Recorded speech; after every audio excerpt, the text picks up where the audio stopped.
मंडळी, कसे आहात सर्व?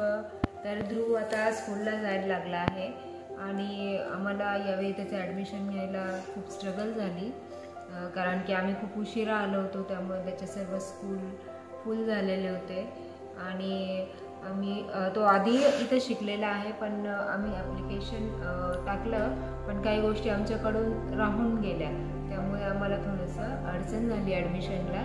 पण देवाकृपेने आज त्याचं ॲडमिशन झालं आहे आणि आता तो स्कूलला जायला लागला आहे.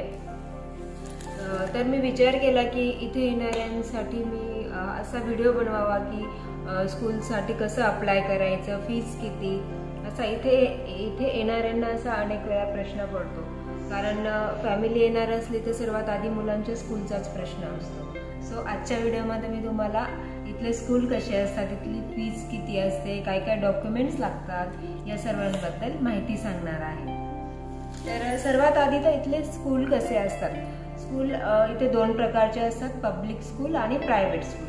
पब्लिक स्कूल म्हणजे गव्हर्नमेंटचे स्कूल असतात, तिथे जास्त करून लोकल अरेबिक लोक असतात आणि आपणही तिथे जाऊ शकतो, पण आपल्याला त्याच्यासाठी पे करावं लागतं आणि या उलट त्यांना ते शिक्षण फ्री असतं आणि सिलेबस त्यांचा थोडा हे असतो, इमॅरेट्स कल्चरचा त्यांचा सिलेबस जास्त करून असतो.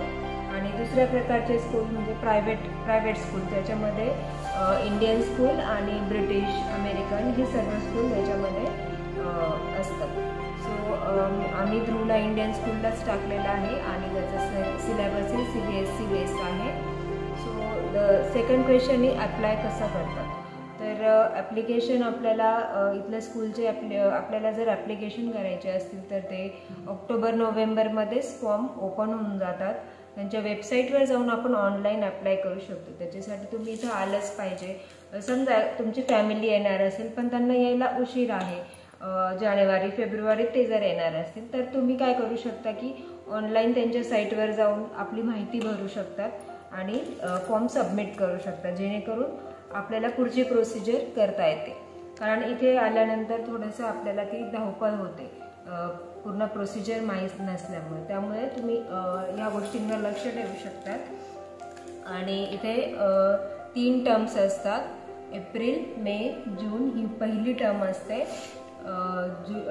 सप्टेंबर, ऑक्टोबर, नोव्हेंबर आणि डिसेंबर ही सेकंड टर्म असते आणि जानेवारी ते मार्च अशी थर्ड टर्म असते.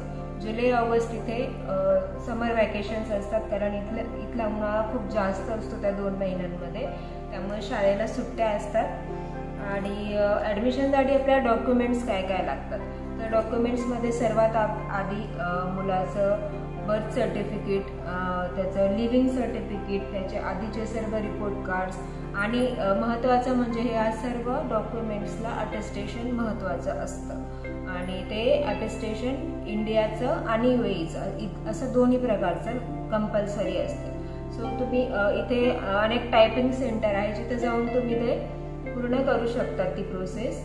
आणि इंडियातलं अटेस्टेशन तुम्ही इंडियातलं पूर्ण करून येऊ शकता.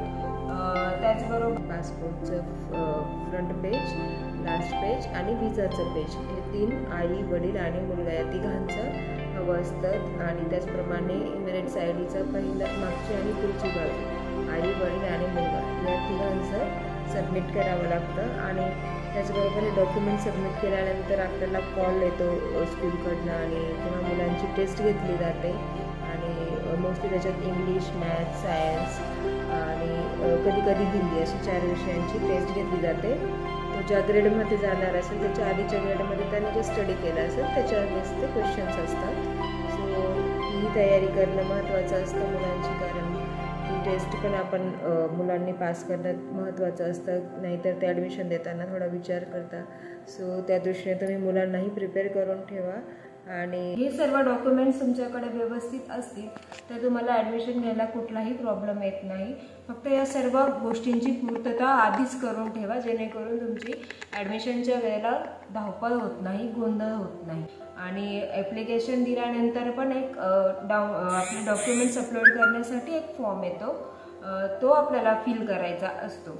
पहिला फॉर्म हा एन्क्वायरी फॉर्म असतो, ज्याच्यात आपण आपली माहिती भरतो आणि तो सबमिट केल्यानंतर ते आपल्याला अजून एक लिंक येते, तिथे आपल्याला सर्व डॉक्युमेंट्स मुलाचे आपले जे विचारले जातात ते सर्व काही आपल्याला अपलोड करावे लागते. आणि मुलाचं व्हॅक्सिनेशन कार्ड असेल तर तेही आपल्याला सबमिट करावं लागतं, त्याची झेरॉक्स काढून. सो या सर्व गोष्टींची आपल्याला इथे शाळेत येण्यासाठी, मुलांना शाळेत घालण्यासाठी आपल्याला गरज असते. आणि सर्वात महत्त्वाचा प्रश्न म्हणजे की इथे स्कूलची फीज किती असते. सो फीज प्रत्येक शाळेप्रमाणे थोडी वेगळी असते, पण इथे एक ॲडेक म्हणून शैक्षणिक काउन्सिल आहे जे सर्व काही स्कूलचं कंट्रोल करतं, जसं की सिटिंग कॅपॅसिटी किती असली पाहिजे, फीज किती असली पाहिजे, ट्युशन फीज किती असली पाहिजे. सो त्याप्रमाणे त्या स्कूलची फीज ठरलेली असते. आणि साधारणतः 10,000 दिराम ते 15,000 दिरामपर्यंतची स्कूलला फीज असते. आणि बुक्स आणि युनिफॉर्म आपल्याला अजून वेगळं घ्यावं लागतं, त्याचा वेगळा खर्च असतो. आणि ट्रान्सपोर्टेशनचा साधारण तुम्ही ज्या एरियात राहत असाल त्यानुसार तो थोडंसं चार्जेस तेही कमी जास्त असतात. साधारणपणे 4,000 दिराम ट्रान्सपोर्टेशनचा वर्षाचा खर्च असतो. आणि ही स्कूलची फी पण मी जी सांगितली ती इयरली याप्रमाणेच सांगितली.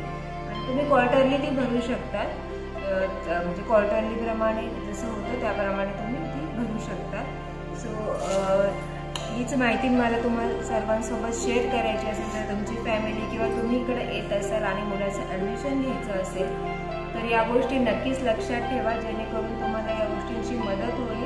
ऑक्टोबर-नोव्हेंबरमध्येच तुम्ही ॲप्लिकेशन भरून ठेवायचे, जेणेकरून इथे आल्यावर तुम्हाला प्रॉब्लेम होत नाही. आणि इथे असाल तर डिरेक्टली तुम्ही स्कूललाही भेट देऊ शकतात, पण स्कूलला गेल्यावरही ते सांगतात की ऑनलाईन ॲप्लिकेशन, ऑनलाईन रजिस्ट्रेशन हे कंपल्सरी असतं.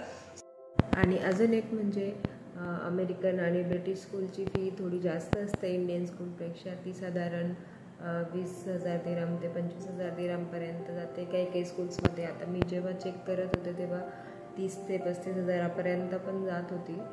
आणि इंडियन स्कूल बेटर आहे असं मला वाटतं, कारण की तिथं आपलं CBSE स्कूलचं सर्व करिक्युलम फॉलो होतं. इन केस आपण पुढच्या शिक्षणासाठी पुन्हा आपल्या मुलांना जर इंडियात टाकणार ग्रॅज्युएशनला, डिग्रीला, तर आपल्याला तो प्रॉब्लेम होत नाही की कारण इंडियासारखी कॉम्पिटिशन इथे नसते, त्यामुळे मुलं त्याच्यासाठी पण प्रिपेअर असणं गरजेचं असतं. म्हणून इंडियन स्कूल चांगलं असतं ऑप्शन. आणि सो आजच्या व्हिडिओमध्ये एवढीच माहिती. अजून तुम्हाला काही माहिती हवी असेल इथली तर मला नक्कीच कमेंट करून सांगा. व्हिडिओ आवडल्यास व्हिडिओला लाईक करा, शेअर करा, सबस्क्राईब करा. धन्यवाद.